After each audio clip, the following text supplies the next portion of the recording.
Est-ce qu'un vin qui a des larmes est nécessairement meilleur qu'un vin qui n'en a pas, qu'un vin qui est très fluide? Est-ce que un vin qui a de la rondeur, qui a du gras, est aussi caractérisé par des larmes abondantes?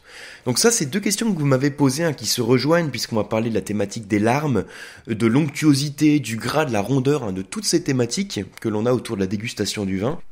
C'est donc un sujet qui est très pratique en dégustation qu'on va voir dans ce podcast. Alors la partie dont on parle quand on parle de larmes, on fait référence à l'aspect visuel du vin.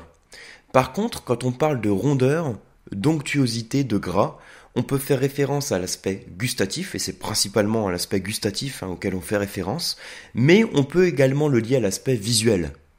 Donc je vais vous montrer comment on peut lier ces deux notions de gras et de rondeur, aussi bien en termes d'aspect visuel que d'aspect gustatif du vin.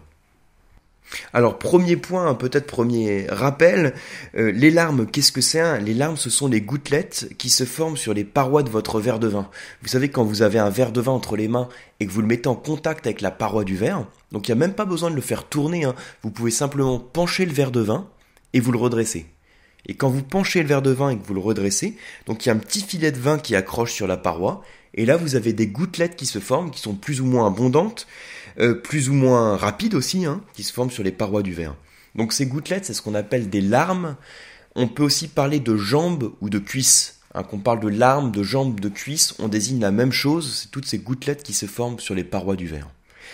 En général, quand je demande en dégustation à quoi ça correspond, qu'est-ce qui permet la formation des larmes, qu'est-ce que ça va caractériser dans le vin, on me répond très souvent, c'est le sucre qui permet la formation des larmes. Or, alors faut savoir que c'est pas le sucre qui va permettre cette formation de larmes. Si vous en êtes pas convaincu, vous pouvez prendre un verre, donc vous prenez un verre à vin que vous remplissez d'eau, et vous mettez un petit peu de sucre là-dedans, vous remuez bien, et là vous allez voir que quand vous mettez votre vin, enfin votre eau sucrée plutôt, en l'occurrence, sur les parois du verre, et que vous redressez votre verre, vous n'allez pas avoir de larmes qui vont se former. Ça va être complètement fluide. Par contre, si je vous sers un verre de whisky ou de cognac, donc d'un spiritueux, et que vous le mettez en contact avec les parois du verre, là vous allez avoir des gouttelettes très marquées qui vont se former, très nombreuses et relativement lentes. Alors que le whisky dont je vous parle, par exemple, est complètement sec, c'est-à-dire qu'il n'y a pas de sucre résiduel dedans, et pourtant vous avez quand même des larmes qui se forment. Donc ça veut bien dire que ce qui permet la formation des larmes, c'est pas la présence de sucre, puisque mon eau sucrée ne forme pas de larmes, et puisque mon whisky, par exemple, permet d'avoir des larmes très nombreuses sans qu'il soit sucré. Donc ce qu'il faut savoir, c'est ce qui permet la formation des larmes, c'est avant tout la présence d'alcool que vous avez dans votre vin. Alors c'est pas seulement ça, mais à la base, c'est le phénomène d'évaporation de l'alcool qui permet la formation des larmes. Alors là, il faut imaginer, vous avez votre verre de vin, donc vous l'avez penché, vous l'avez redressé. Ça veut dire que sur la paroi du verre, vous avez un filet de vin, en fait, qui a adhéré à la paroi du verre.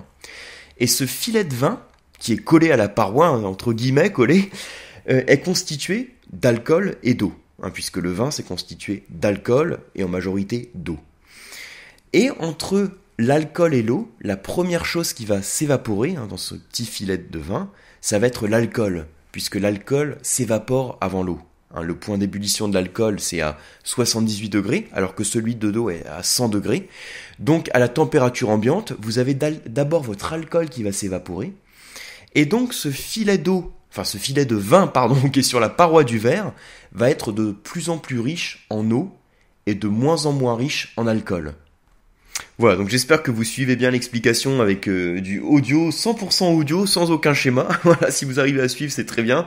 Ça demande un peu de concentration pour suivre l'idée, donc si vous écoutez ça dans la voiture, essayez simplement bien vous figurer, d'imaginer en fait l'image du verre de vin, avec ce filet de vin qui est collé sur la paroi du verre.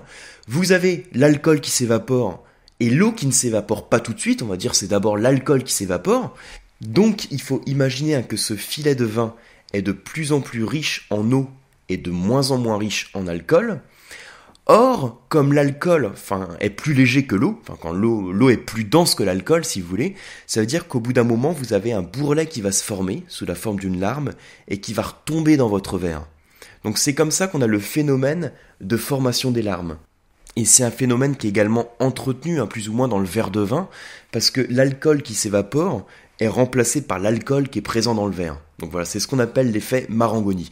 Donc ça, c'est le principe de la formation des larmes, expliqué de manière très simple, hein, même si vous n'avez pas de schéma, comme je vous disais, c'est de l'audio, mais c'est expliqué de manière simple, parce qu'il y a d'autres facteurs qui vont jouer sur la densité de la larme, sur la rapidité, sur la quantité de larmes qui se forment. Mais ce qui est important, c'est d'avoir en tête que ce qui permet avant tout la formation des larmes, c'est simplement l'évaporation de l'alcool. Donc ça veut dire que, a priori, un vin qui a plus de larmes, qui a des larmes plus abondantes et aussi plus lentes, va être a priori plus riche en alcool qu'un vin qui a peu de larmes et qui est donc très fluide. Donc au passage, vous avez compris le vocabulaire qui était autour des larmes du vin. Quand vous avez peu de larmes qui se forment, on dit que le vin est plutôt fluide. Et quand vous avez beaucoup de larmes qui sont abondantes et lentes en fait, en s'écoulant, on va dire que le vin est gras, voire visqueux. Donc voilà un petit peu le terme qu'on peut utiliser. Donc pour répondre à la question, est-ce qu'un vin qui a beaucoup de larmes est meilleur qu'un vin qui a peu de larmes ? Eh ben non, ça veut dire simplement que si le vin a plus de larmes, il est a priori issu d'un raisin avec plus de maturité, plus de sucre, et donc on va a priori avoir un vin plus riche en alcool. Voilà, pour faire simple, si on réduit vraiment la formation des larmes à ce facteur principal de l'alcool. Donc, par contre, je vais dire une petite parenthèse par rapport à le lien entre la qualité du vin et la formation des larmes. Si vous comparez deux mêmes vins, c'est-à-dire deux mêmes appellations, par exemple deux vins de la vallée du Rhône, deux Côtes-du-Rhône village, sur le même millésime et à peu près sur le même encépagement. Si vous en avez un qui est très fluide et l'autre qui est très gras, qu'est-ce que ça peut vouloir dire ? Si on est a priori sur les mêmes types de terroirs, sur à peu près les mêmes conditions météorologiques, puisqu'on a le même millésime, à peu près les mêmes conditions en termes de vinification, si on a un vin qui a beaucoup plus de larmes qu'un autre, qu'est-ce qu'on peut en conclure par rapport à la qualité du vin ? Et bien là, c'est un des rares cas où on pourra dire qu'éventuellement le vin qui a plus de larmes va être plus qualitatif que le vin qui a peu de larmes. Alors, je vais vous expliquer pourquoi j'énonce cette idée. En fait, dans ce cas-là, ça voudra dire que le vin qui a plus de larmes, est issu d'une parcelle qui va être soit mieux exposée, soit est issu d'un raisin avec des plus petits rendements. Dans tous les cas, vous avez un raisin qui va avoir plus de concentration, plus de maturité. Donc plus de concentration en termes d'arôme, plus de maturité alcoolique puisque vous avez plus de sucre, et a priori plus de maturité phénolique, donc plus de couleur, plus de tanin, plus de concentration en termes d'arôme. Tout ça, ça va être lié aux différentes maturités du raisin. Donc on va conclure que a priori, notre raisin qui a une belle exposition, qui a plus de concentration, va avoir plus de sucre et va donner, suite à la fermentation alcoolique, il va donner plus d'alcool et donc plus de larmes. Donc ça sera un des rares cas où on pourra dire qu'éventuellement le fait d'avoir des larmes plus abondantes signifie que le vin va être éventuellement plus qualitatif. Mais je vous demande quand même, prenez beaucoup de recul si vous souhaitez conclure certaines choses par rapport à la présence des larmes. Parce que je vais vous faire une confidence, la plupart du temps en dégustation, quand on déguste du vin, les larmes on en parle très peu. On en parle vraiment très peu.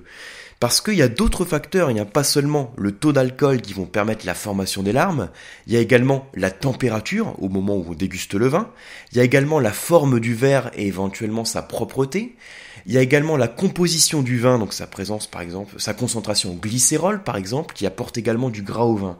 Donc tout ça, ça contribue à créer du gras, donc en général, les larmes on en parle très peu en dégustation. Les rares cas où on peut se permettre d'en parler, ça va être quand il y a très peu de larmes, donc quand c'est complètement fluide, ou bien quand il y en a beaucoup, quand c'est très gras. Et là, quand vous allez avoir un vin qui va avoir très peu de larmes, vous allez dire j'ai un vin fluide en dégustation, donc a priori, on ne s'attend pas à avoir un vin qui va être très gras, qui va être riche en alcool, qui va être issu d'un raisin très concentré. Et au contraire, si j'ai un vin qui a beaucoup de larmes, qui sont très grasses, on vous dira, on s'attend à avoir un vin concentré qui est issu d'un raisin riche en sucre, qui va être a priori donc riche en alcool. Donc c'est les rares cas où on va tirer certaines conclusions des larmes, de l'observation des larmes. C'est quand on est sur un des deux extrêmes en fait. Donc ça, c'est les différentes choses qu'on peut dire par rapport aux larmes. Et toujours par rapport aux questions dont on parlait sur les liens entre le gras du vin, sa rondeur, la présence de larmes. Est-ce que un vin qui a de la rondeur a aussi beaucoup de larmes ? Je dirais que en quelque sorte, c'est lié puisque la rondeur d'un vin, qu'est-ce que c'est ? La rondeur, ça va être un peu les mêmes termes qu'on peut utiliser pour qualifier le gras du vin et son onctuosité. C'est des termes assez génériques, ça fait partie de la terminologie quand on parle du vin. On peut parler de gras, de rondeur, d'onctuosité. Et finalement, quand on parle de tout ça, de gras, de rondeur, d'onctuosité, on fait référence à la même chose dans le vin. On fait référence, en termes de dégustation, à ce qui s'oppose à l'acidité du vin, à ce qui s'oppose à sa fraîcheur. Ça va être donc, par exemple, l'alcool qui va contribuer au gras et à la rondeur du vin. Ça va être également son glycérol, donc la sensation de gras qui est créée en bouche, à sa capacité en quelque sorte à chauffer la bouche, qui est apportée par l'alcool. Bien, alors pour résumer tout ce qu'on vient de dire autour des notions de rondeur et de larmes, qu'est-ce qu'il faut retenir de tout ça? Il faut retenir que, alors par rapport aux larmes que vous pouvez observer sur un verre de vin, quand vous avez effectivement des larmes qui sont abondantes, lentes, est-ce que c'est signe de qualité du vin? Non, c'est pas un signe de qualité du vin, c'est avant tout signe d'un vin qui va être riche en alcool ou en glycérol, et que l'alcool et glycérol, ce qu'il faut savoir, c'est que c'est apporté, ce sont des produits qui sont créés par la fermentation du sucre. Donc a priori, on a un raisin initialement qui va être concentré en sucre, donc qui va être éventuellement issu d'un climat avec un bel ensoleillement. Là, si on se permet de faire quelques raccourcis dans la dégustation. Et l'autre point, est-ce que la rondeur d'un vin, le gras d'un vin peut être caractérisé par les larmes? Ce que je dirais, c'est qu'effectivement, quand vous avez un vin qui présente beaucoup de larmes, on peut en conclure qu'on a un vin qui va avoir du gras, de la rondeur, de l'onctuosité, parce que le gras, la rondeur et l'onctuosité sont liés à la présence d'alcool et de glycérol, qui sont également caractérisés par les larmes. Voilà, donc j'espère que ces petits points vous permettent d'y voir un peu plus clair sur cette notion de rondeur. C'est une question qui revient très régulièrement sur les cours d'œnologie. La question aussi des larmes, les larmes, la jambe, la cuisse du vin, ce sont des points qui reviennent très souvent. Donc j'espère que tout ça, ça vous permet d'y voir plus clair. Et n'hésitez pas, si ça vous parle pas tant que ça, toutes ces explications, à faire un petit peu de pratique. Vous prenez un verre de vin, vous y servez un pinot noir d'Alsace, donc qui est typiquement un vin qui va être très fluide sur la fraîcheur. Vous allez voir que a priori, vous aurez pas ou très peu de larmes qui vont se former. Et à l'opposé, vous prenez un Banyuls, un Maury, vous savez, ce sont les vins doux naturels du Roussillon. Vous pouvez prendre un Porto aussi si vous voulez. L'idée, c'est d'avoir un vin qui soit complètement à l'autre extrême. Et là, vous allez voir ce que c'est que des larmes. Ça vous permet de voir qu'est-ce qu'on entend par larmes du vin. Et ensuite, vous pouvez simplement après faire une dégustation, par exemple, en comparant, vous reprenez votre Pinot Noir d'Alsace et vous servez par exemple un Châteauneuf-du-Pape ou un Collioure pour rester dans le Roussillon. Ce sont des vins qui sont riches en alcool, qui ont beaucoup d'onctuosité et dans lesquels vous allez a priori observer des larmes abondantes et lentes. Voilà, donc moi je vous dis à très bientôt sur un prochain podcast ou bien sur le blog Le Vin Pas à Pas ou sur les cours d'œnologie du Coam.